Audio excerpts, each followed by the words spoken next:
Hi there. Before this podcast begins, just wanted to pay quick respects to Jason Aguilar, Jakub Gurecki, and Thanafet Kusuwan, who all tragically lost their lives in the last week. An absolutely horrendous week for the sport. They're all part of the motorsport family, regardless if they were racing in events, training for events, or doing anything. They're all part of the two-wheel family and all will be missed tremendously. Jason Aguilar was the Moto America Super Stock champion and genuinely just a really nice guy. He did an interview for us on our website and genuinely just a really nice guy. Everybody you know or knows of him or spoke to him, always said the same thing, that he was genuine and just a really nice guy. Tremendous loss for sport. And then obviously Jakub Gurecki was the 2021 Northern Talent Cup champion. Was meant to race in the Rebel Rookies. A huge career ahead of him. Was destined for many things, and again tragic. And then obviously Thanafet Kusuwan raced in the Thailand Talent Cup. Talented young rider. Sadly, lost his life trying to achieve his dreams. Don't want to start this on too much of a low, but just want to pay our respects to the members of the motorsport family, and our thoughts are still with their friends and family. I hope you enjoyed the episode.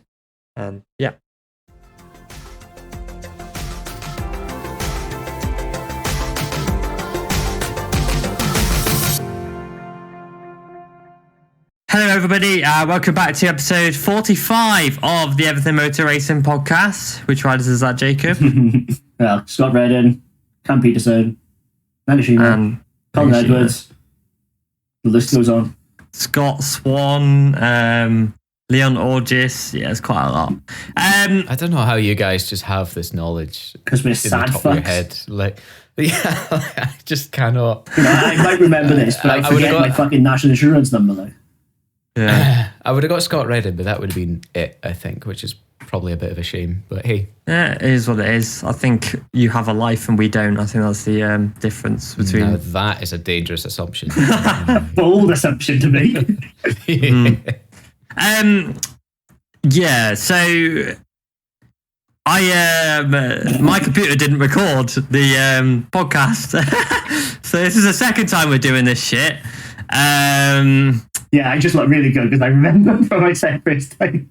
Yeah, you said some mad stuff. Cameron said some mad stuff that I had to cut out. So I'm kind of glad. But then we got to a good conversation. So I'm quite annoyed about that. But yeah, so we've had the Mandalika test the last few days. And we've had the Jerez Moto2 and 3 private Mark VDS test where not all riders were present. It was just a private test organised by Mark VDS. Same with Valencia the other week. It was just kind of private test. We will see all the Moto2 and 3 riders on track at Portimao for the official Moto2 and 3 test. Mm-hmm. That is the next test. After that, we've got round 1 at Qatar. So, yay. I'm excited. Fuck. I'm excited. I love it, man. I love it when Qatar comes around. It feels like Christmas. Yeah, it makes up for the month gap between races then, as soon as we've had Qatar, doesn't it? Like, the hype sort of lives. It's going to be less this time, but... I'm like, are we back to just single rounds this year? Yeah. Yeah, we are. Yeah, I don't see us having the calendar that's there. But because, Rona and all that. The Rona. I'll still be very shocked if we do end up going to the Asian rounds again. But MotoGP needs it. We'll see. I think we'll see him at Mandalika early March. I think that's almost a given. Whether they can get into Australia and things like that is a different question. Yeah, that's going to be the problem. Yeah. The Thai round as well, I'm a little bit concerned about. I do want to see Phillip Island back though, especially with 2 Aussies on the Grand Prix MotoGP class now, we need to see it. Yeah. Wild card from Casey Stoner. Oh, that'd be cool. That would be cool. It would never happen. Never, but... I know. Wild card for Rossi at Mazzano. I could see that on a Ducati though. For his own team, I could 100% see that. Yeah. Definitely. Well, he wouldn't be able to be on his own team, would he? Because obviously they can't have the 2... you can only have 2 bikes. So it'd have to be a different VR 4016. Tell that to Ducati. Yeah, well, no, like it could easily be done, is what I'm saying, but it wouldn't be the VR46 squad, so to speak. Well, it could be. It should be the Rossi squad. Like. Yeah. Well, I'm sure Rossi could just pay his way in. He could just buy. He's Valentino Rossi. Yeah, he could just buy his own GP22. Oh yeah, do it.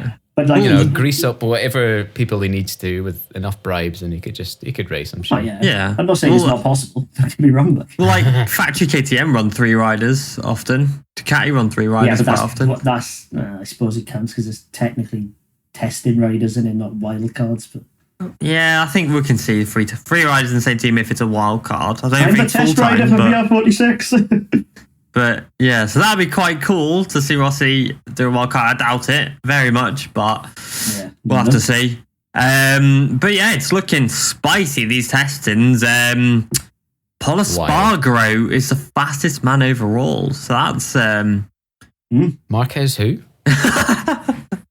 Yeah, Marquez was 9th overall. He did 200 odd laps, didn't he? 212 laps, equivalent to 6 Grand Prix. He must be sore. Yeah, that man. Like, I think it's safe to say his arm is fixed. Yeah, I'm more concerned about his neck and stuff now. Like, oh my god, I'm fucking knackered. He is going to be on that plane on the drive on the way home. Like, that massage gun's going to get blasted. Yeah, 100%. Yeah, holy shit. So I'm just looking at these times quickly because it is close. 19 riders in a second, isn't it? Well, Vinales in 8th and Zarco in 10th was split by 0.010 seconds. Which is with 3 riders within like a hundredth of a second. MotoGP's never been in a better place, man. It's obscene. Like, I'm actually properly looking at it now and it's mental to see how close they all are. Like, yeah, the top 21 riders, including rookie Di Gianantonio, in the top 21. I think, obviously, Ralph Fernandez didn't do today. I think we could have seen him in that bracket as well. Yeah, would have. I imagine he's good at time attacks. Yeah, because he crashed, banged his head, and his freaking side of his head swelled up like a mother trucker. I don't know if you saw the photos. Yeah, he definitely. Yeah, it looks pretty gnarly. Didn't he? Yeah, he did. He's recently switched helmet brands as well, so I wonder if he's regretting that. Actually. Yeah, it's because they're paying him €500,000 a year to wear their helmets. But he's like, oh, thanks to HJC, new relationship proven good and stuff. And I was like, yeah. I wonder who wrote that. Yeah, did your PR manager write this one, any chance? But yeah, Ralph Fernandez, and then he struggled with like visibility and stuff like that, so he had to sit out, which is a shame.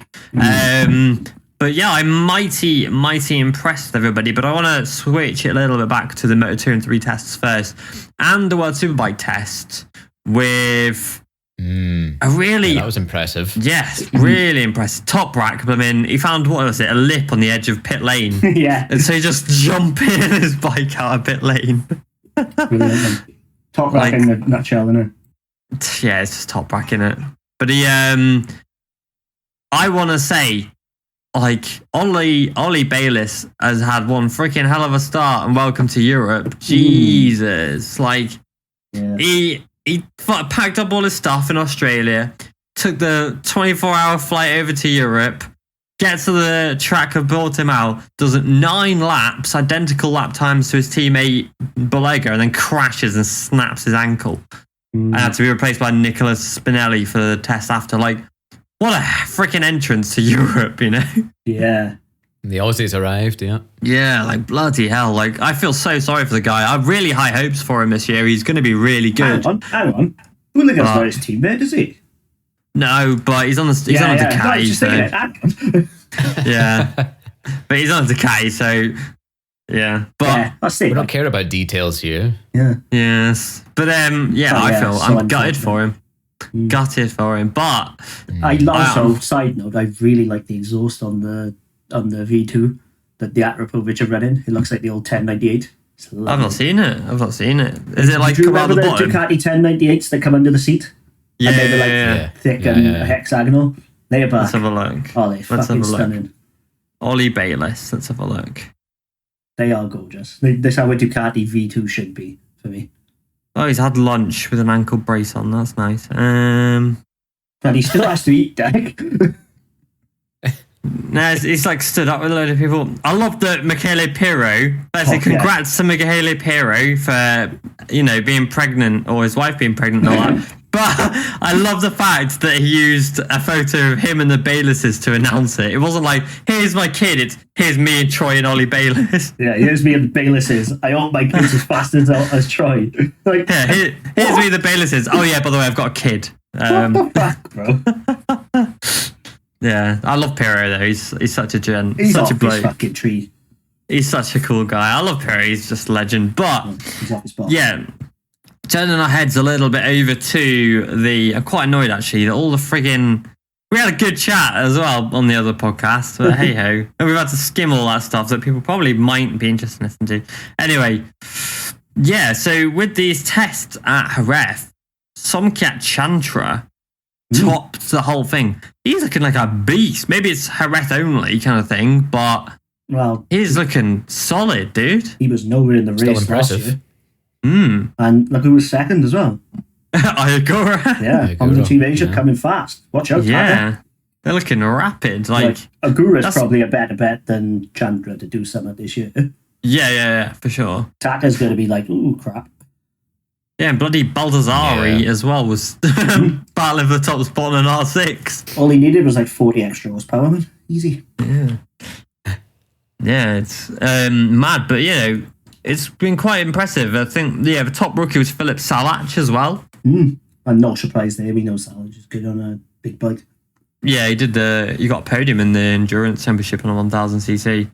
But it's interesting, as you go down the order. I think I'm quite glad to see Lorenzo Dalla Porta down in 14th place, given that he's behind rookies.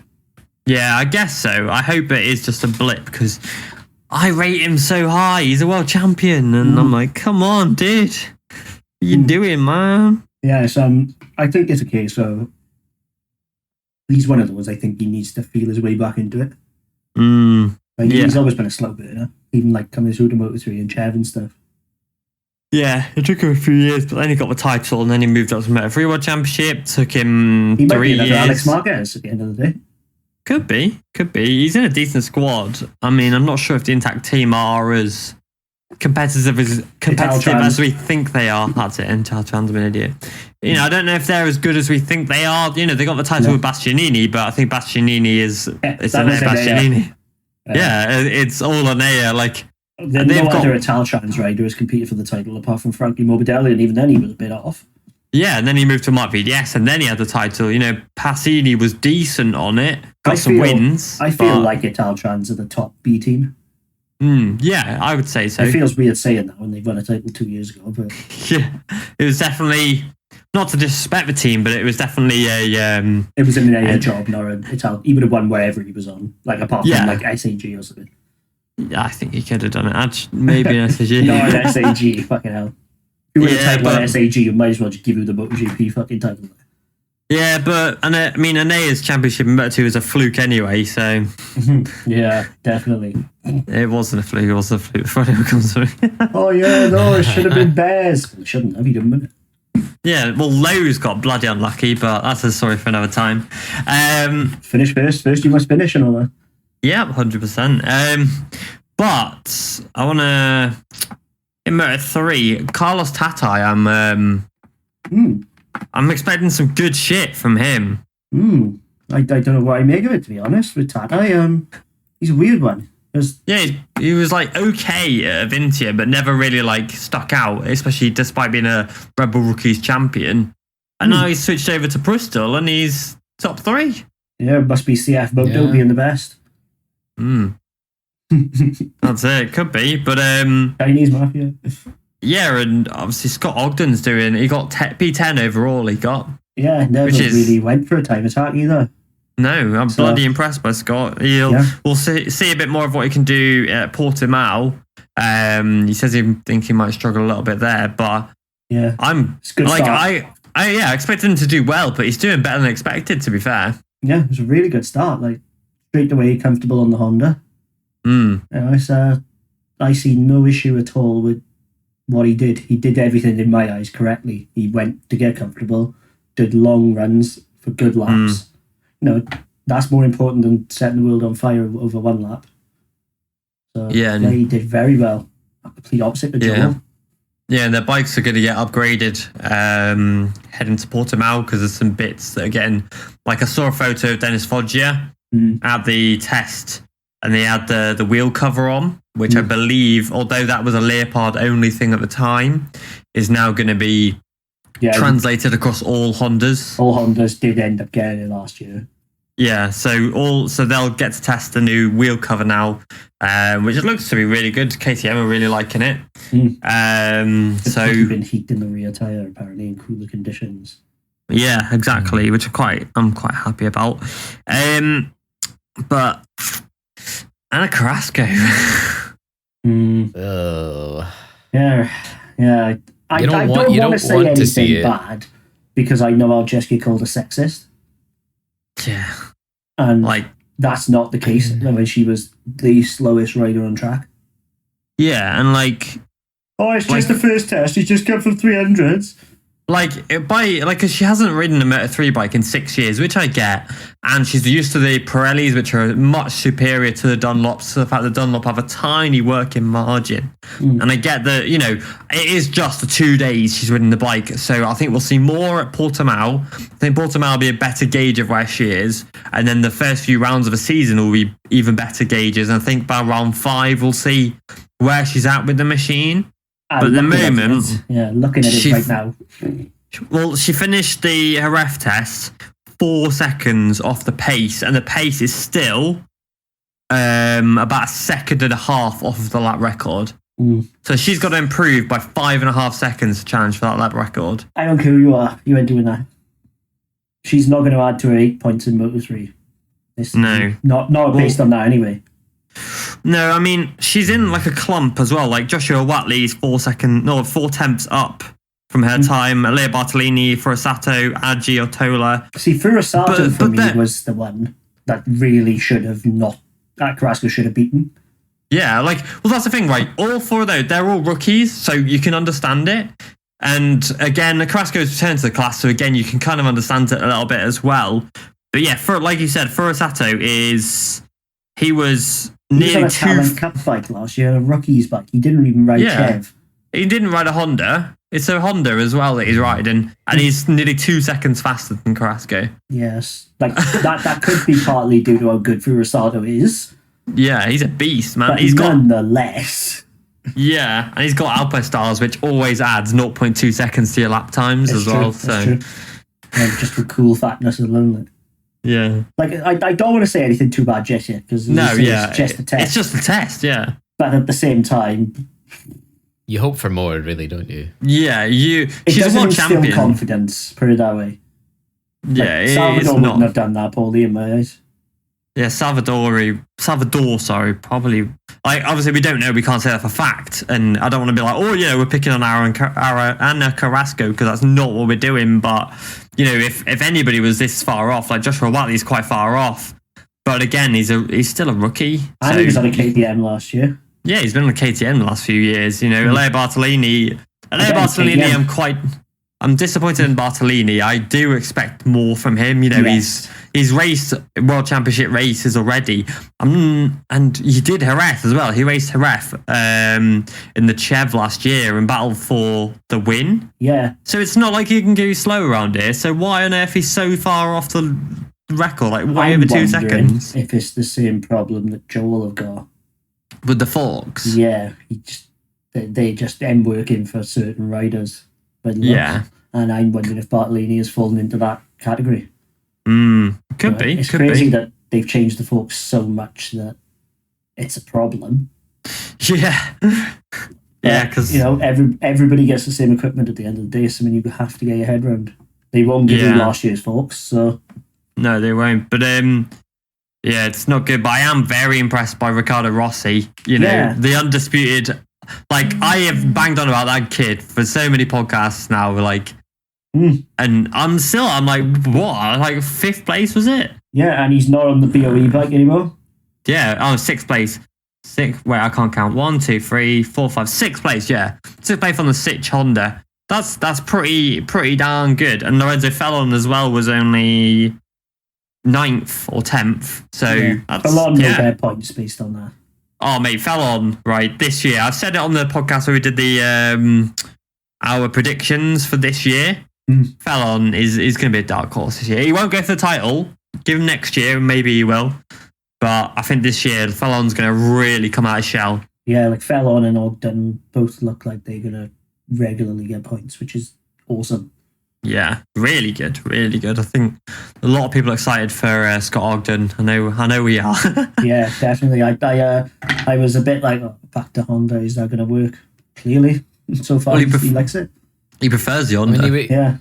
He was pretty much as quick as McPhee. Yeah, he was. Yeah, so and that. Scott Ogden didn't get a toe at all. Scott Ogden did those times solo. He didn't. And no one towed him around. He did at the end. Right. But it was on really, really worn tyres. Yeah. But most of the time he was by himself. Yeah, he was doing the work by himself, which impressed me a lot. Yeah. That's the way to do it. It is. Back into Moto2 quickly as well. Marcos Ramirez is doing a little bit better than I thought he would. And Corsi as well. Corsi was only 4th place. Yeah, but we know the MV. Yeah, I was thinking that. The MV works really well in cool conditions. Yeah, but it's been upgraded. I think they've got a new tailpiece on it. Yeah, and a new fairings. Yeah, and new the fairings. chassis new as well. But at the same time, it's still cool conditions. We know it works in cool conditions. So I'm yet to truly think... At Portimao, that'll be more of a gauge again. Because, I'm really excited for that. Yeah, because if they can maintain that at Portimao, and Ramirez especially, because we know it's not easy jumping onto that MV. Yeah, especially from a KLX. Yeah, but we know that's not easy. But the low grip conditions really work for that bike. So who knows? Might happen, but might be back to the back. And I go back to black. But I'm quite excited for it. Yeah, the two RW riders both impressed me. Did they? Yeah, Barry and Zonta, they both did very, very well. Like for me, I know you're biased to Zonta, so tell me why Zonta impressed you. Because he just consistently improved, same as Baltas. Yeah, like that's all you can do. It's like both on KLX for the first time. Yeah, it is an adjustment, no matter how you look at it. Oh yeah, for sure. I mean, I look at this is purely looking at times, and obviously take external factors out. I know there's a lot of environmental factors that go into Zonta's time. The fact that he's only ever raised Moto3, etc. This is the first time he's done the KLX. He massively improved by like 4 seconds from day 1 into day 2. But he's 2.2 seconds off the Chantra's best time, which is I think still quite a bit off the lap record. Oh yeah. That would put him like 30th place on a Moto3 2 grid. Oh yeah, like no doubt. Like he's not going to come in and beat into the points. No way. Yeah, 100%. But all you can do is consistently improve. That's why both the RW riders really impressed me, probably the most of the Moto2 grid, because they just were every single time they went out there was improvements. Yeah, Baltas is only 2nd off. Baltas I'm impressed with. Baltas is a mini beast, mate. He's only 17 as well. Yeah, he's honestly they both, like Barry as well, was just Barry. I was just watching him like just climbing up the order, and I was thinking, oh, hello. Yeah, let's go. Yeah, I'm quite excited for these tests. I think they're going to be quite good. Yeah, this is going to be the key because we see the other like rookies. We'll see like the IO boys back on track. We'll see Sean Dilla Kelly on track. Yeah, that's it. We'll see it. Like everything. There was a few key figures missing. Massive names. Like in both ends of the grid. Pedro Costa was missing. Yeah, Augusto might not ride, but I think you're right. It's been about 3 weeks since his crash now, isn't it? Yeah, like key figures at both ends of the grid. That's why you can't really take anything from Jerez for me. Whereas a lot of the key contenders in Moto3 were there. Yes. Like the only ones missing were IO. Yeah, there's most of the Moto3 grid were out there. There's only like 5. Well, no, I think it was 7 Moto2 teams, stuff like that. Yeah, Munoz as well impressed me. Yeah, well, what is he? He's freaking Munoz, right? Is, like I've said many times, is the freaking fastest and most naturally talented kid I think I've seen in a long time. Yeah. He's only 15. He'll miss the first 7 rounds. Yeah. Oh, yeah. His back end was sideways, dude. Unbelievable, huh? Like, God damn.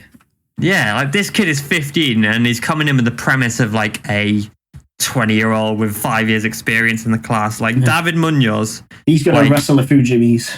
Yeah, he's got as we know, he's got a bit of a reputation for being a bit of a fairing banger. But a dick.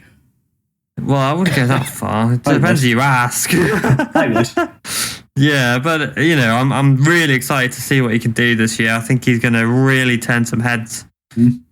Definitely. I can't even find that photo now. Where is it? He posted his story. Maybe Manuel Torno posted it. Because he was the photographer, I'm pretty sure. Manu Torno. Well, he covers all the fucking Jerez shit, mate. Yeah. Look at Deck thinking Spanish people are cool. Not really. But yeah, so moving over to the Mandalika tests. Unless there was anything Cameron was to talk about in Moto2 and 3 because he was a bit quiet. I mean, I just get a lot of my info from you guys anyway. Yeah. Yeah, I've had a pretty busy week as well, so I've not been able to keep too up to date. No, it's cool.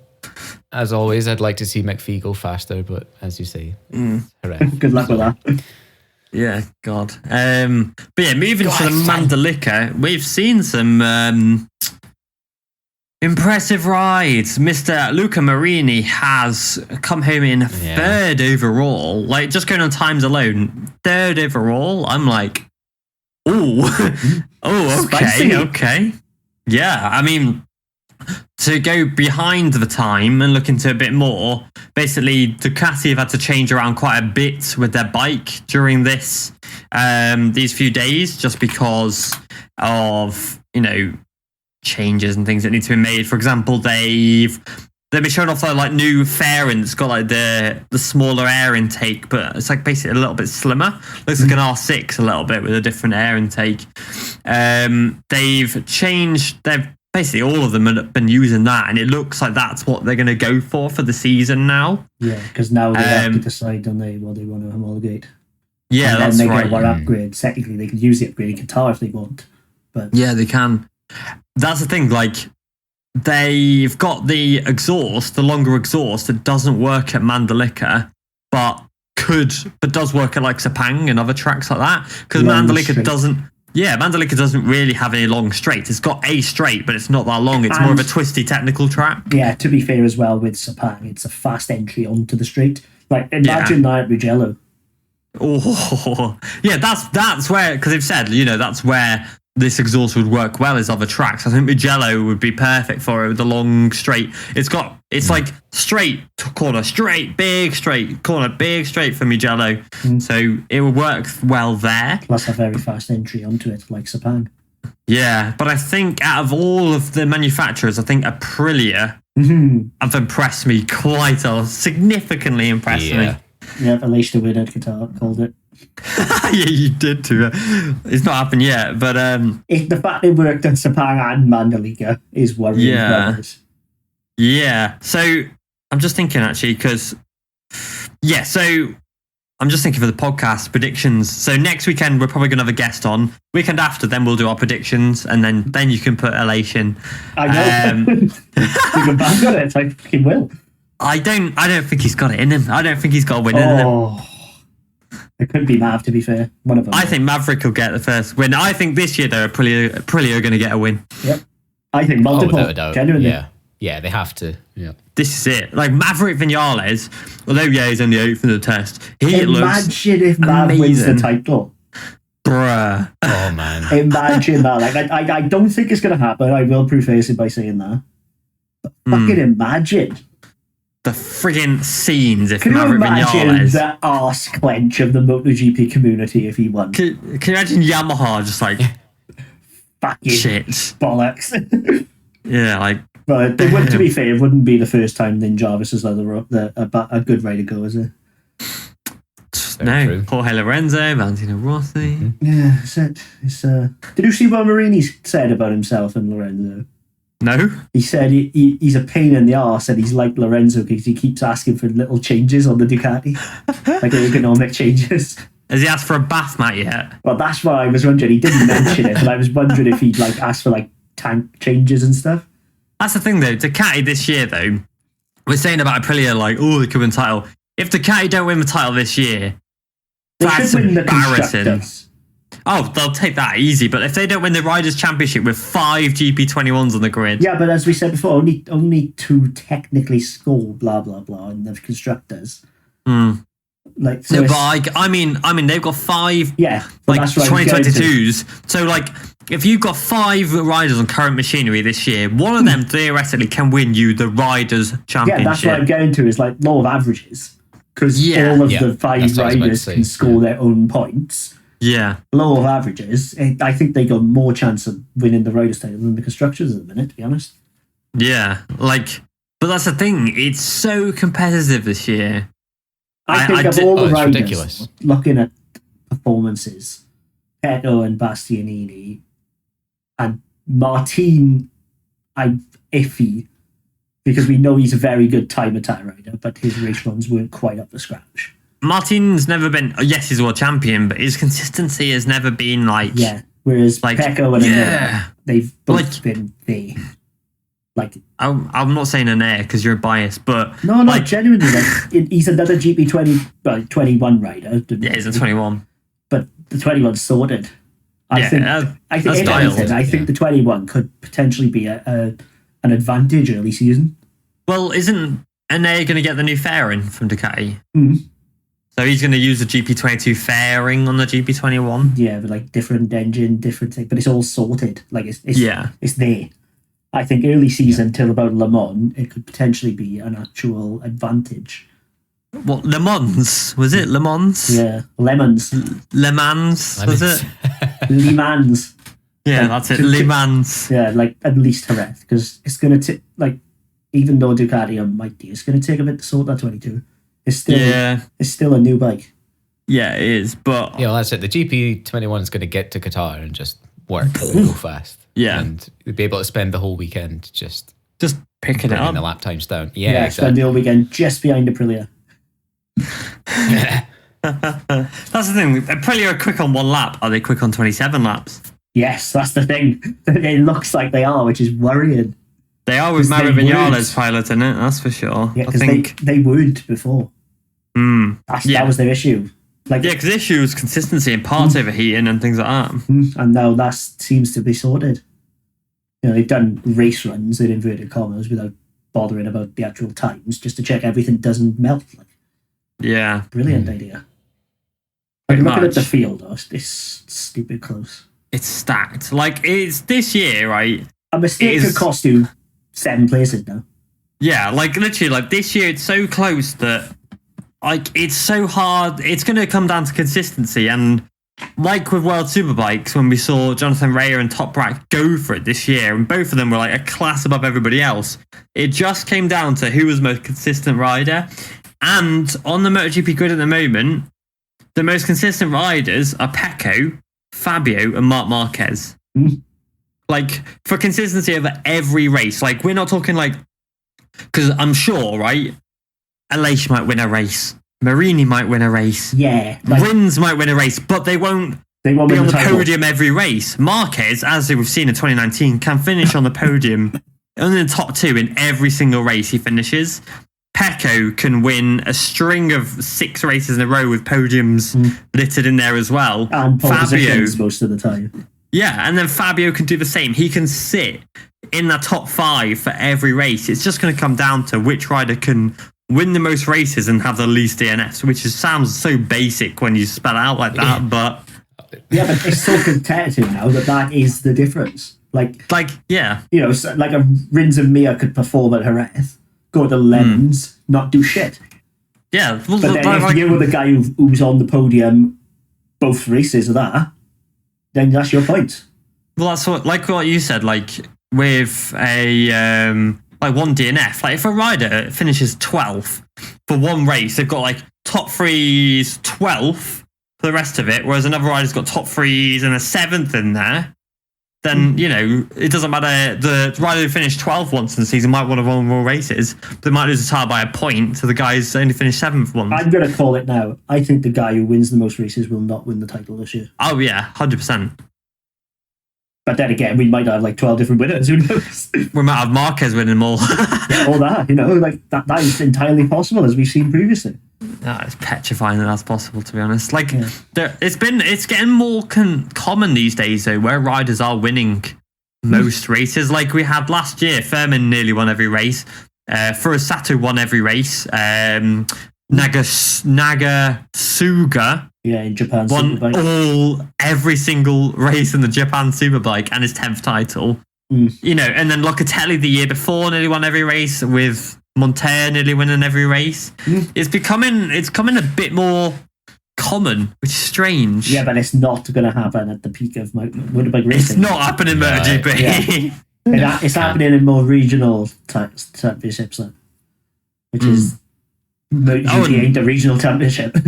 Yeah, and 2020, Pedro Acosta nearly winning every Red Bull Rookies race as well. Yeah, well, he won every race up until he won the title, didn't he? And then he just sort of said, fuck it. Yeah, fuck this shit, I'm out. Yeah. Like, it is possible, don't get me wrong, but it's not going to happen. The last guy to do it, I think, was Agostini, and I think it was 1974. You might have to fact check me on that. Yeah, that sounds about right. His final year, wasn't it? It was in the 70s. I know it was in the 70s. I'm pretty sure it was Agostini. Yeah, I think his final season, he won everything. Yeah, I think you're right on that. Agostini went for a stretch of 6 years of winning every single race in the 350s and the 500s. Yeah. I was like, what the fuck? Yeah. What the hell, dude? I mean, the MV did have an extra 30 horsepower, but we won't talk about that. Got to be fucking building the best to be the best, isn't it? Pretty much. Ducati got 30 extra horsepower. So the fact that Ducati have got a new engine this year as well, with more power and more top speed. Scary. And broader power delivery, which is the key. Oh. Yeah, it didn't need it. It's fucking terrifying. Ducati right, let's just cheat code this shit. L1, L2, L1, R2. Yeah. Oh no. But then as soon as you sit still, you get left behind. Yeah, that's it. You can't be static isn't enough anymore. Look at Jan. Yep. But you've got to be constantly improving, or you're going to get blasted. It's that simple. Well, they were still missing 9 kilometers an hour or something, roughly. No, because from this test, that bearing was the fucking save all, wasn't it? Didn't fucking work. I'm really glad that a lot of the things in Sepang were backed up in Mandalika, because if it hadn't, people would have just been, it's just Sepang, innit? It's just because it's Sepang, it's warm. But luckily, everything stayed consistent. Even the rookies, even Darren Binder is not anywhere near embarrassingly slow. It's so competitive. It's fucking scary. It does look like my Dovi prediction might be out the fucking window. I'm Dovi. Yes, he's within a second P1. Wow, but it's MotoGP. But on the other hand, that actually might be a wow. We don't know. Well, that's the thing. He's within a second. Sounds incredible, but he's fucking 19th. Yeah. And you're like, what the fuck? He crashed really badly as well. But thankfully he's all right. That's not Dovi either, is it? Shows how much he's pushing. Well, Miller was 18th overall. Then you got Jorge Martin in 16th, Nakagami in 17th. I do think Miller and Martin, they didn't bother with a time attack at Mandalika. Yeah, because they crashed as well. Both of them did crash. I sort of understand, because the track, especially day one, was in fucking terrible condition. Yeah, it was shocking. So I'm not sure I'd want to push on that either. So I sort of get it, but at the same time, maybe you should have. If you can make it work on that track with the grip levels of a fucking horse, then, you can do everything. You're another tease. Have you ever seen a horse grip and turn? No, they front end slide and then they turn. Like Marco. Like a dog on lino, just skid. Yeah. Fuck it. It is weird, but I think that track was actually trying to kill people. The fact they wanted the MotoGP riders to fucking sweep it. Yeah, they were all right, go out and do 20 laps. Aleix was like, what the fuck? Just give me a broom instead, you bastard. Yeah, he was angry, of course. Aleix is always angry, but what did he say? He said, when it comes to safety, I think Aleix is rightfully angry. That's the thing. Mate, he would make such a good safety officer. Yeah, he will be. He'll replace Capirossi. Yeah, but he'll be a great steward. Yeah, 100%. Because half the time he's bitching on Twitter about stuff that really doesn't matter. But when he's bitching about safety, listen, because he's right. Yeah, because he said that the only people that can tell him that he has to ride is Massimo Merigali and another guy in Aprilia was like, Dorna cannot tell me I should ride. And I was like, fair enough. But there's a photo that I posted on the social media, and you can see just a line in the middle where the tires have been, and just dirt. It shows the precision, doesn't it? That picture. Yeah. Oh, it's unbelievable. Fucking alarming, but it was much better day 2 and 3. Don't get me wrong; they did well. Yeah, but it still wasn't great. No, but it's just I'm like, what the hell? Because Mir had to sit out because he had food poisoning. Bagnaia got peppered with a friggin' stone. So did Alex Marquez in the collarbone. Oh yeah, they didn't look nice.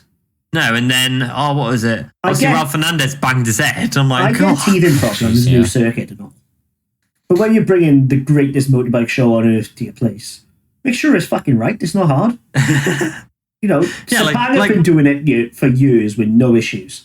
Yeah, surely you'd clean the circuit before they arrive, not, it's a bit dirty. Well, no, it was the case that it rained overnight there. Okay, fair enough. You can't control that, but they still should have had people out at 8 o'clock in the morning fucking sweeping it with brooms and shit. Yeah, they were lucky though, because I think day 2 had a bit of rain and they missed most of the day. But when it rains, as we saw in the World Superbike, it freaking rains, dude. Yeah, Sepang is much better at the minute. Just makes me wonder, we replaced the end of the season Valencia test with this. Was it the right decision? I don't think it was. I don't From a commercial standpoint, yes. From a bike standpoint, fuck no.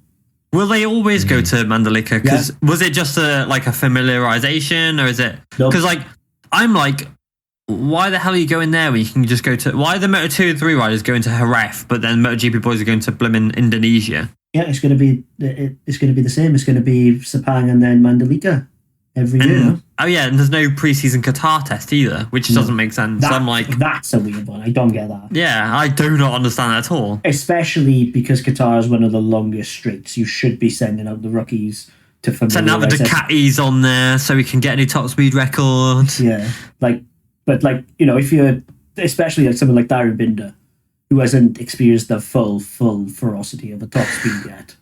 And the turbulence that everything. It's going to be even worse at Qatar Straight.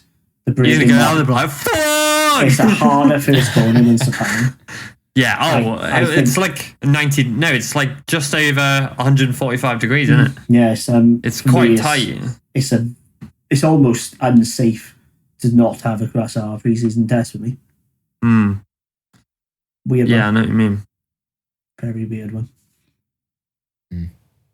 Yeah, it's interesting, but heading over to the testing quickly as well, back to it. Yamaha have struggled quite a lot. They've still not had improvements on the engine and the top speed, and yet still Fabio has managed to have good speed on used tyres. He's struggling with the soft tyres. He cannot time attack, which is worrying as fuck, because we all know the Yamaha can't cut through the pack. Yep, and Franco Morbidelli has little to no confidence with the front tyre. They did use new front forks, Franco Morbidelli, for day 2. And he was much And Franco Morbidelli... He came out okay, though. Yeah, he came in 5th. Right. He's much happier. I'm pleased to see that, to be honest. I've been missing Franco at the front for a while. I friggin' love that guy, and I'm it's been, hell yeah. People saying he can't compete for the title, even though he was second on an independent bike. Idiots, man. But and an all dependent bike. Noise, But I'm surprised. Yamaha are we're struggling, and you've got Dovizioso and Binder down the bottom, which you can understand, new team, kind of, teething problems. But then to have both of the factory riders in the top 5 on bikes that they're still saying, we really not confident in this bike, and yet they're up there. You shouldn't be saying that about a factory bike. Thing is, though, them two are not confident. They're in the top 5. The closest duo is Vinales and Leish in 8th and 4th. And Repsol That's the are very closest close. duo. Yeah, with first and ninth. So, but I think as well, Paul Espargaro has said he's gelled to the Honda now. He says he's loving it. He says he really likes his new Honda. That's good. Are we going to see a win? How long until they change it for Marquez? Oh. I think we're going to see a pole win. I'm gunning for it. Yeah, I'd love to see it. I would like to see both Espargaros win this season. They both deserve it. They both done the hard yards. They both deserving of a win. I think Paul was right to jump from KTM. Yeah, to be fair, he was. But who's to say that KTM wouldn't have suited him because he liked the loose KTM. Well, I think maybe he was the screw holding the whole of KTM together, and as soon as that screw went, it just fell apart. He liked the ragged KTM that did Paul. Yeah, he liked a very rear-biased KTM, whereas the others don't seem to. Remy does, but he's hurt. Once Remy's fit, I think he'll really enjoy this KTM. He's still got the Paul traits. It's just struggling still. And they're like, we've got some stuff left. They've got a new tail exhaust, and it's oh, okay, this is good, but you're still not in the top 10. They'll get it. They have the ideas. They have the pieces. It just needs to be put together. They're making, say, a step forward of, say, 10%, whilst everyone else is making a step forward of 12, 15%. Yeah. And so where KTM are improving, everyone else is improving even more. Yeah, but they got the parts to do it for me. They're not improving, though, really. No, they're not. We talked about in the last podcast that, their test times are pretty much identical to what they were. No, it's to me, it's like a scavenger hunt from almost. They've got all the bits. They just need to bring it together in one piece. And when they do that, it'll just explode for me. I think it feels like they need to do a complete a Honda. Rebuild. Put an aluminium frame on it and give it all its forks. What? I didn't hear that. It cut out. That's what everybody says is, oh yeah, it needs an aluminium frame. It needs all its forks. Yeah, well, thing is, I'm impressed. They need something. They drastic. Do.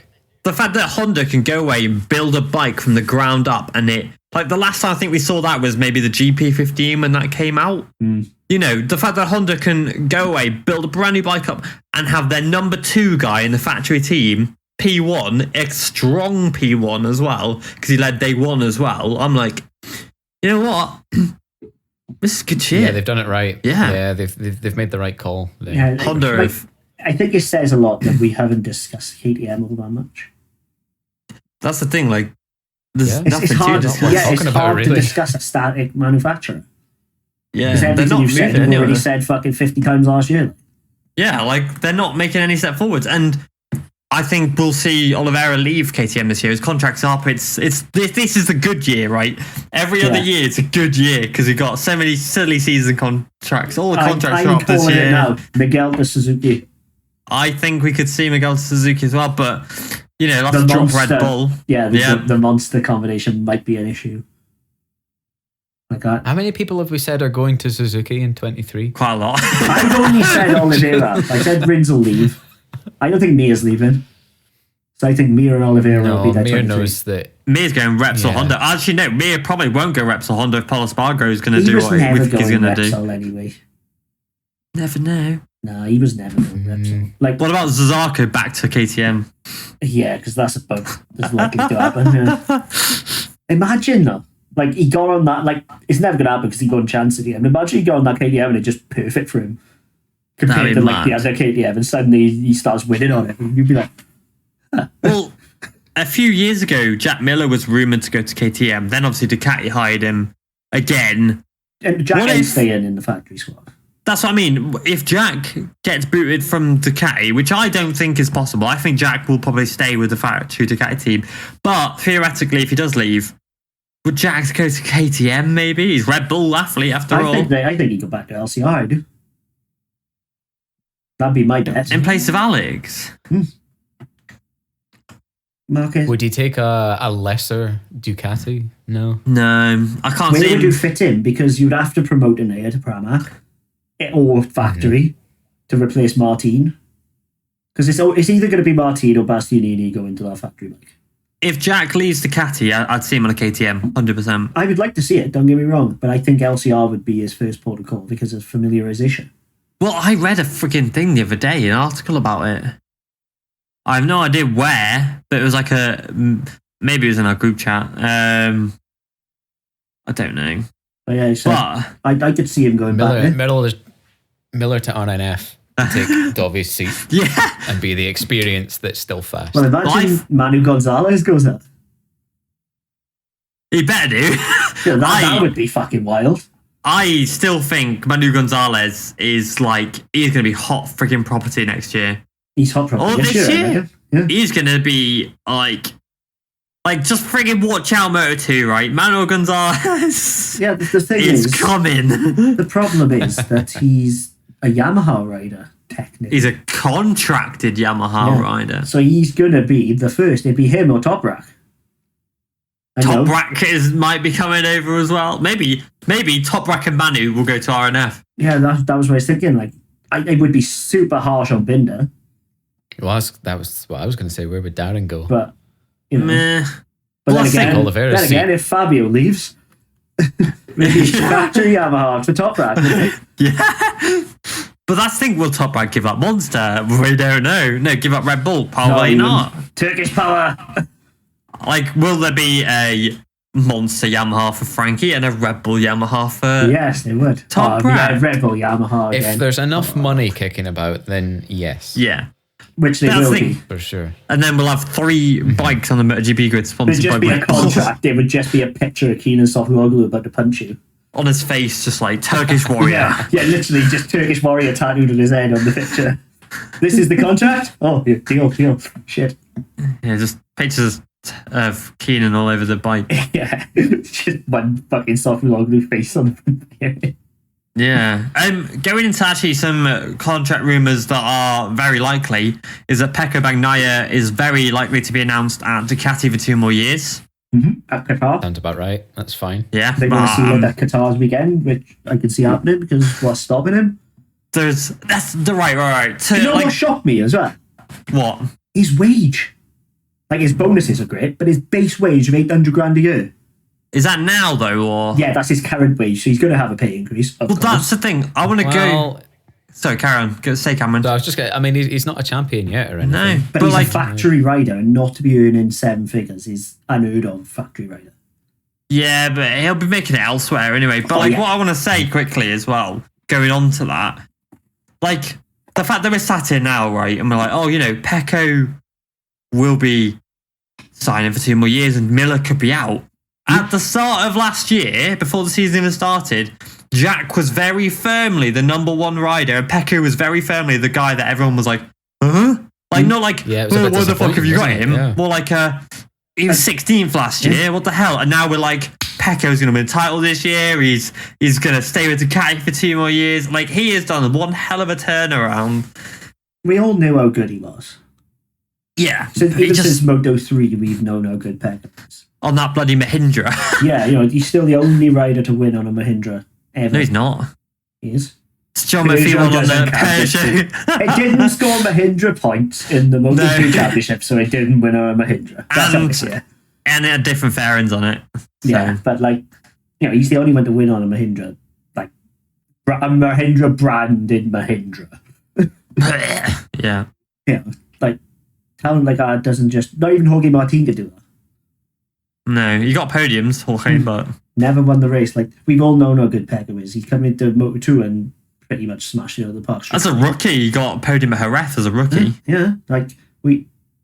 It was not his position where he was at Pramac. His preparation was wrong. I think he's learned from that. Pramac, was really bad for him. He got injured, don't get me wrong, but his pre-season prep was wrong as well, of time attacking constantly. He never did long runs. He was never good enough in the race. Now he's learned from that. Factory Ducati was the best thing that ever happened to him. And as much as they get on, Miller must be I fucking hate this guy. Yeah, why is that not me? Because that's what you're thinking. You should be me kind of thing. Because I wouldn't keep Miller if I was Ducati. Not when you've got young guns who are a lot younger now. And better. And, like Jorge Martin's 24 and he is young, but then Ralph Fernandez is only 21. But he'll go Yamaha, so. What if Ducati go, come on, boy? I don't think he'd go Ducati. I think he wants the Yamaha because he knows it'll work for him, or Suzuki. Yeah. He's a very buttery boy, is Raul. Butters. He's butters. It's just, if I was Miller, I would not be expecting a Ducati contract in front of me for next year. Like, not unless you turn it around pretty quick. But it ain't even about a turnaround for me. Short of winning the title, which he ain't going to do, he's not keeping that seat because of who's coming through. How old is Miller? 26, 27. Oh, he's ancient. Jesus Christ. He's ancient now. Yeah, that's the thing, though. It's not even age. It's just better riders are coming behind him, snapping his heels. Miller's 27 now, yeah. That's it. Like, Miller's as good as he could probably get. It's mad though now that 27's like old as fuck. Whereas when like Troy Bayliss came in, he was in his 30s and he came in and won 2 World Superbike titles in a MotoGP race. It's still very possible to be 30 odd and come in, but Miller has not improved throughout the years. His peak was 19 with Pramac. Nah, his peak was last year. He won 2 races. Yeah, but consistency and how he was. I don't think Miller's ever been better than 2019 Pramac. Miller's worst issue is that he crashes. If he crashes out of whoa. Thanks, Captain Obvious. Well, because I know, groundbreaking shit. But he crashes out of top races. Like he crashes out of second place, he'll crash out of the lead, crash out of third place, he crashed at Austria last year. There's a few others off the top of the dome. Mazzano, Catalunya. Yeah. If he stayed the fact I can name those off the bat is worrying. If he could stay on and finish the races in these top positions, he'd be fucking third in the championship. Yeah, even if he'd said, right, I can't push as hard as I can. They're going to pass me, but I'm going to come 8th. Okay. It's better than fucking being on the floor and fucking carbon fibre all over the shop. Yeah, but they're races, isn't it? It's first or nothing, isn't it? But that's not the attitude you need now because it's so close. That's why Pecco is so much stronger than him at the minute, because Pecco has the ability to layer it off a little bit and say, all right, I'm settling. Fuck this. Look at Cota last year. He wasn't Jack let him pass. Jack let him pass as well. But then Pecco got the podium because he thought this is good enough. Yeah, just keeps the championship rolling. I think, right, because we're heading into a 20-round season this year. Last year was 18. If the season had been last year where there was 2 more rounds at the end of the season and Pecco didn't crash at Mazzano, his consistency would have won him the title, I think. Yeah, I think so. But if Granny had fun, she'd be Grandpa, wouldn't she? But that's what I mean. Fabio might have pushed harder. Fabio would have probably pushed harder. That's the thing. I think Pecco is good enough now and consistent enough that he can take the title pretty easily, which is... I wouldn't say easily. Not with Marc Marquez, but what I mean is work for it if he does get it. That's the thing with Pecco though. It's not a I've got to struggle now to get third place. It's a third place is easy now. For Pecco, the level is that high now that Pecco can. His consistency and his work is that good that he can just sit in the top 3 positions all year long. Yeah, he can ride within himself easily. That's what I'm saying. And take solid points. The 3 Ducati riders, Pecco, Martin, and Enea, they all have the ability to ride within themselves and still be up there. Miller does not have that ability. Well, all 3 of them are world champions, remember, as well. All 3 of them, Martin, Enea, and Pecco. I've said it since he got that factory ride that I don't believe he's the best that Ducati could do, Miller, and I think it's been proven now. Well, it was a natural progression for him. He'd done so well at Pramac. It was Miller to factory was always going to be. That's the thing, right? To go even further into this, right? If Dovi hadn't have kicked off and gone fuck you Ducati, Pecco could still be at Pramac now. Which is mad. We may have never seen what he could have done last year because Dovi would have that seat. But would they have promoted Pecco over Miller because they saw what I saw? Miller had already signed a deal, 2-year deal, hadn't he? It'd have been Miller and Dovi. Switched them back for this year kind of thing, as opposed to... Nah, no way. No way. It's not like Toro Rosso.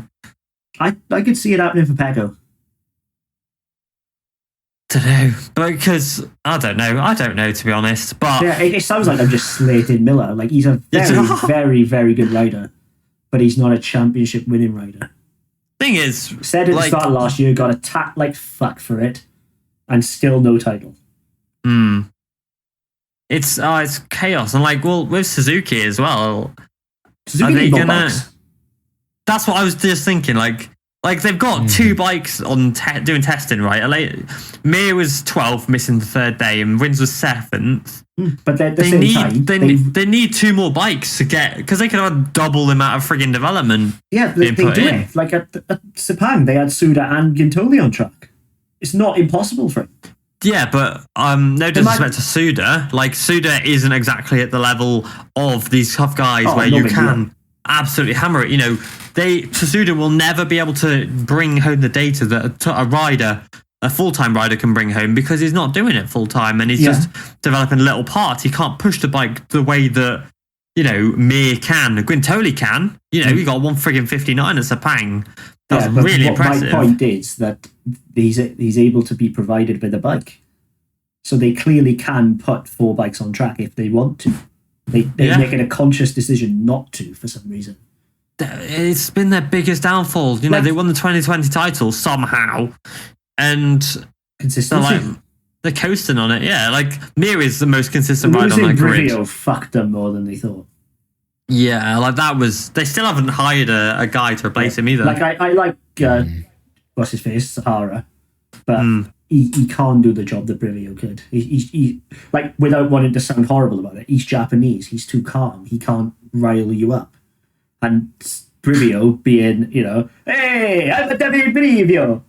You know, he'd fucking tear you a new one if you need it. The Japanese don't do that. Okay. No, I'm not wrong. Like, think about it. Their best results came because Brivio was pushing and pushing and pushing. Well, Brivio's experience, you know, he worked with Valentino Rossi and got titles with Valentino Rossi. Sahara's mild. You know, he's a very chill guy. Jacob's just a closeted racist, apparently. So it's the Japanese way. Like, look at Repsol Honda. The guy doing all the rocketing is Puig, not Yokoyama. Yeah, but then it's just the Japanese way. If you don't think you can get angry Japanese people, you can. Don't get me wrong, but it's very rare to see it in the MotoGP paddock. Sorry, Jacob. What was the nationality of the guy before Puig? Who won Repsol Honda like shitloads of titles? Oh, Super. Oh, is this? No. It was. I can't remember his name, but his nationality was Japanese, mate. Yeah, but he didn't need to get angry because he had a fucking prime mark. He had a prime Casey Stoner. He's got an answer for everything, hasn't he? No, I don't mean it horribly, but it's just, the Japanese are very, on the whole, they're more mild. They're less likely to rocket him. That's a bit of a generalization. It is a generalization, but it's the same generalization that Italians are super passionate and will literally fly off the handle of fucking anything. Again, I don't know about that. I mean, Pecco and Morbidelli are 2 of the calmest. Yeah, so that's it. There's always exceptions to the rule, but I think Suzuki needed a more animated character than what they had. I think, like you said, 2 more Suzukis on the grid and 2 more Aprilias would be such a good thing. Could easily run one of those. You know, they have the infrastructure, they have the experience in the Premier class already. There's no reason at all that Aspar couldn't run a Suzuki or a Yamaha. Yeah, we need to write Suzuki a letter and say, stop hiring Japanese people. What I'll say is, keep your Japanese people, but have some fucker who can rocket someone at the head of the field. Sounds like they need Jacob, to be honest. Yeah, that's it. Oh, I'd have a few choice words for Riddens, I can tell you that. I do want to see Livio Supo back, though, to be fair. Even a Supo there, you know. Supo's sick. He's fucking dope. Imagine him bollocking you with that really deep voice. Oh, man, it'd be terrifying. Shit. What have you done? Fuck, I'm sorry. Yeah. He was sat in a bin, wasn't he? And I was like, oh, that's ironic, isn't it? Yeah. Like, based on last year, natural fucking habitat. Yeah, You know, like honestly, last year, if I'd been in that fucking garage, my God, I probably would have got sacked. Yeah. They weren't horrible enough to him. Like, and it sounds really harsh to say. Yeah, but we don't know that. Like, it could have been behind the scenes where they're going, "Are you fucking idiot?" They didn't, though, did they? I don't know. He was too comfy. There's no way that you get that comfy being slated. You think, if I'd been able to say, see this contract for next year, unless you start doing something about it. I think there's more to getting the most out of a rider than how loud you shout at. I'm not saying loud, but it seems like they just sort of like, oh, sorry. Oh, okay. Aggressive. How much? Oh, you crashed. Don't worry about it. It's fine. Yeah, you'll go again next week. 4 weekends in a row doing it. Oh, that's all right. Weekend 5 will be the one. Don't worry. You know. I feel sorry for your kids. Kids? Yeah. Jesus Christ. Actually, I'm quite nice to them. Oh, that's good. I'm so glad to hear that. Anyway. Because they don't ride a Suzuki and fail, I can be nice to them. Yeah. You know, if Sarah decides, I fancy riding a Suzuki and then she crashes, I will be bollocking her. Right, that's fair enough. Okay. Fair enough. Sarah, you're not good enough. Yeah. Why did you crash? I need this. This is everything I've worked for. Yeah, I need to stay with this product. Stop crashing. So here we go. So we're seeing similarities between, team bosses or whatever living vicariously through their riders. Yeah. And shouting at them. Yeah. And it being a parent. Okay. So you basically do have to, doesn't it? You're basically Remind me never to be a big parent to a big kid who's just riding a bike, basically. Some of the riders, to be fair, are fucking hell. They need parenting. They got no life skills off the fucking riders, have they? They do need literally looking after. Some of them do, yeah. Bloody hell, man. I mean, it's all well and good saying, Fabio, yeah, you might have won a race. Do me a favour, copy over this fucking Excel sheet for me. None of them got life skills.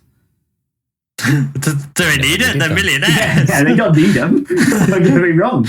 It'd be fun. I could just pay someone to do that spreadsheet. Yeah, that's it. Like, I'm not saying they did the wrong thing. I would much prefer to be a rider and have no life skills and, make millions that way. Well, didn't Fabio turn up to... Shit. I can't remember what race it was. It turned up, I think it was Mazzano last year. He turned up to the Mazzano in a Ferrari. And I was like, geez, mate. Yeah.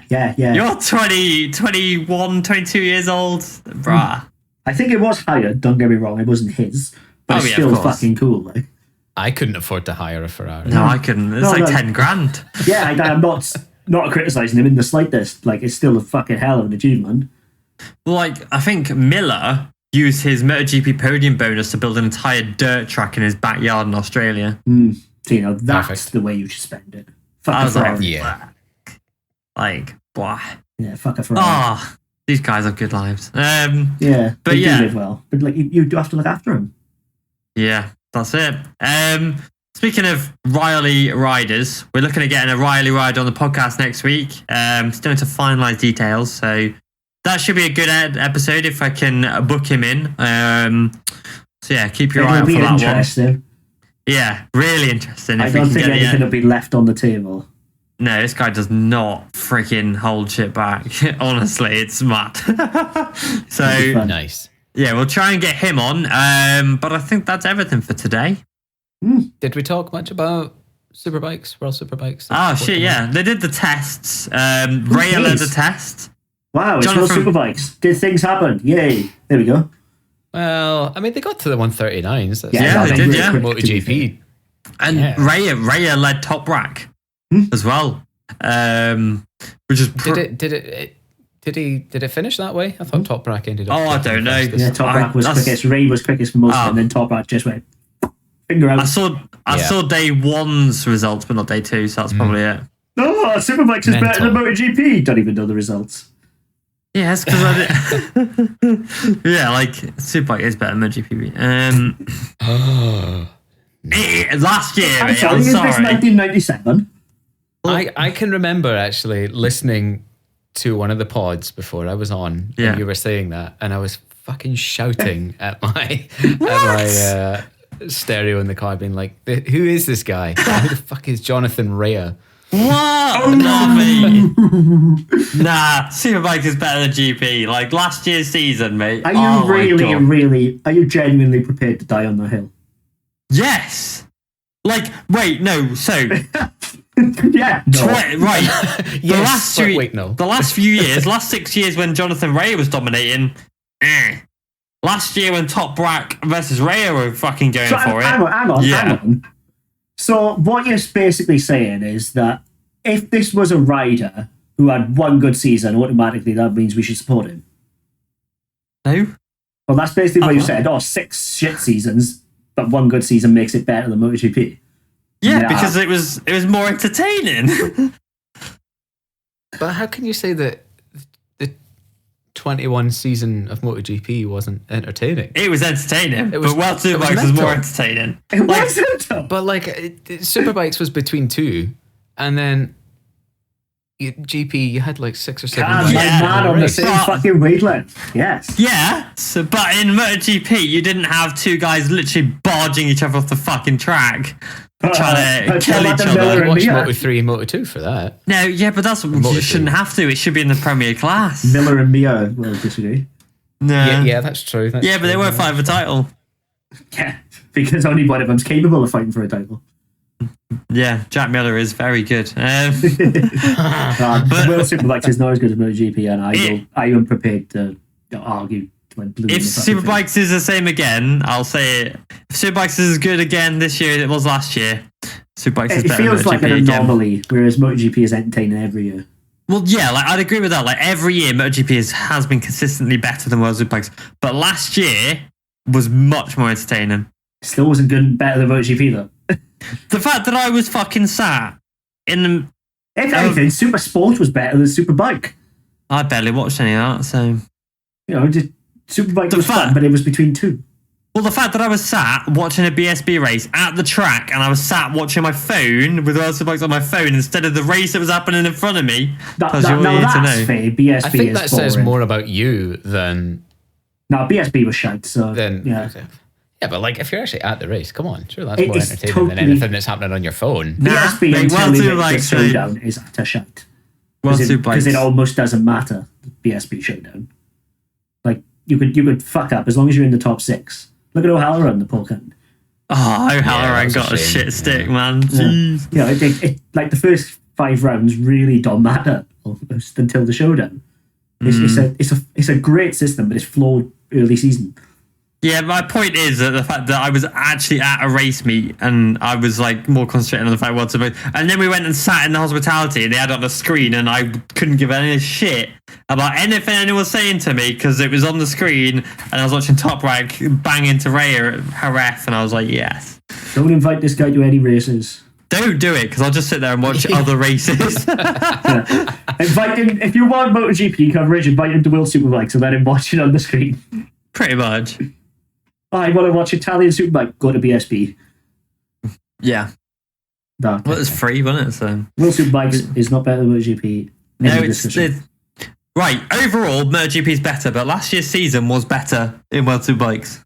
But not as good. Not as good. I don't want to keep arguing this. But was it just better because it was finally interesting? Yes. And you're like, do you know, yes, it was. It was finally worth watching. So somehow, whereas if it was for the last 3 years, it had just been Top Rack and Ray, battling it out. Would it have been as interesting? But the fact that it's just this 1 year out of the rest of... Yeah, but it was the level. I've seen riders go toe-to-toe all year long for a title, and it was never as interesting as World Superbikes was. Level means fuck all, because Mark has been at the highest level since 2013, and it's been boring as shit for most of those years, at the very top. I think you find that Valentino Rossi has been the GOAT every year, so... yeah. Sorry. Do you know what's nice now? I'm really glad. We don't have to tiptoe around Rossi anymore. 23 years. He's 23-time people's champion there. Fucking put some respect on his name. I'm really glad that 2015 happened because it really I'm was really glad that Lorenzo won it. I'm not going to go that far, but I'm really glad that... Not against Rossi, just because, can you imagine? 10 titles, he's the best ever. Now it's just 9 titles, he's the best ever, which is... Mark could surpass, in theory, in 2 years. It's not even that. It's just the fact that literally, from 2013 onwards, it was some fucker else won it. But then, yeah, exactly. That's what made World Superbike interesting. Some fucker else won it. Exactly. No, it didn't make it good. Just made it vaguely interesting. Well, I did like 2015 because you had so many riders go in for the title in 2015 in MotoGP instead of it being Marquez. I'm glad it was. Like genuinely, I think Jorge deserved one more title at least. I ain't gonna comment on that because that is freaking. I think he deserved one more title when he got, to be honest. That is dirty water, mate. Yeah, that will always be contentious. But I'm talking I think Jorge deserved at least one Ducati title. Just never happened because there was a certain orange fucker who was there all the time. To quote you, Jacob, you have to actually win the title to deserve it. You can't deserve it by not winning a title. Yeah, which means he didn't deserve it, but it's just. But you just said he did deserve it. I think his riding gave him a choice of actually getting the title. I just wish he had fucking got it. Are you saying that Ralph Fernandez did actually deserve a title last year? Yeah, well, he's the moral champion. Of course he did. It's all those freaking stones, mate. Australians. Pff. Yeah, what is it with you and Australians? You do not like Australians. I like Remy to be here, so. That's about it. I like Australians, they're great. Yeah, I don't mind Remy. They're very passionate. Too passionate. The Australian accent's fucking sick as well. Mouthy, I'd say. Jacob, Jesus Christ. Jacob just hates everybody that isn't him. No, I'm sure Australians would back me on it. They are very, very vocal about something they care about. And you're not. Yeah. Are you from Cardiff or Swansea? I refuse to answer that on the grounds of my mental Cardiff. I don't want some fucking tracking me down. People that live in the same country, it's still right. Okay. It's sports Cardiff though, so yeah, do with that what you will. I'm not saying it's a bad thing of Australians, but they are very mouthy about things they're passionate about. No, it's just how it is. It's just the Aussie way. But then who isn't? Like, surely that's just being passionate. Jacob hates himself. Confirmed. Wow. He's projecting. He's projecting. No, I would much prefer to come across an Australian in a discussion about something they care about, because they will just go all in, even if they think, oh fuck, maybe he's right. They still carry on, and it's really fun. Yeah, pretty much. I'm never wrong though. So you look in the mirror and go, "I am the best. I am so smart." Fucking that's why I like arguing with Aussies, because they don't back down. It's fucking great. Yeah, like you.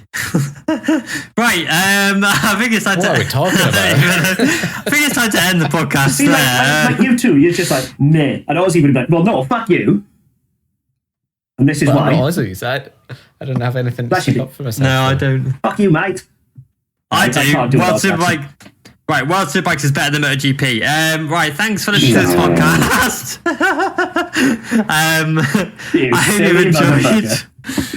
hope you've enjoyed this stuff. And yeah, we'll be hopefully back next weekend with an interview. Like I said, just remember that World Superbikes is better than MotoGP. And yeah, we'll see you about next week. I really hope people message you. Nobody is going to listen again. Yeah, I really hope people message you abusing you, because it will be fully fucking deserved. No, but the thing, he's not going to get the abuse now, because people will want to annoy you more, Jacob. So, yeah, they'll just. Is it worth annoying me to admit that that World Superbikes is better? As much as you might hate me, I don't think it's worth it. It's funny though, isn't it? It's just I couldn't bring myself to do it even in jest. It's just I'd feel so unclean. Like, it's better. Right. Yeah. Anyway, thanks for listening to this podcast. Goodbye. I'll see you next week. Bye bye.